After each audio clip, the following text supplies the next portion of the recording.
আলহামদুলিল্লাহ আসছি আমি 300 ফিট। তো এখন আমি ভাইরাল ওই আপনার চাপটি আর হাঁসের মাংস খেতে আসছি। এই দেখেন চাপটির এখানে দোকানে লেখা আছে আপনার জামাই বউ পিঠাঘর। তো যাই হোক আপনাদের সাথে শেয়ার করব কি কি খাই। দেখেন আসছি আমি 300 ফিট, ঠিক আছে। তো যে ভাইকে নিয়ে আসছি, তো ভাই আমি বাসা থেকে কিন্তু মানে খাইয়া বাইরেছি আর কি। যাই হোক উনি আমার জোর করে গাড়িতে দিয়ে দিছে।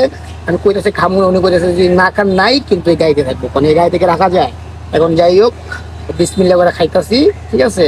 তো আপনাদেরকে রিভিউ দেবো আর কি, রিভিউ দেওয়ার জন্য। যাই হোক বিসমিল্লাহির রহমানির রহিম।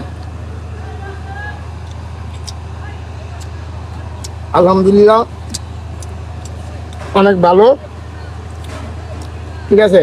তো আমরা এর আগের বার আসছিলাম, আইসা গেছিলাম চাপটি আর আপনার এই যে হাঁসের মাংস, ঠিক আছে। তো আজকে খাতে যে আটা রুটি আর হাঁসের মাংস, তো মানে কি কমন সেই সেই, ঠিক আছে। তো আপনারা যদি 300 ফিট অবশ্যই আসেন, আসলে কিন্তু অবশ্যই হাঁসের মাংস আর চাপটি বা আটা রুটি অবশ্যই অবশ্যই অবশ্যই খেয়ে যাবেন, ঠিক আছে। তো এই সবাই ভালো থাকবেন।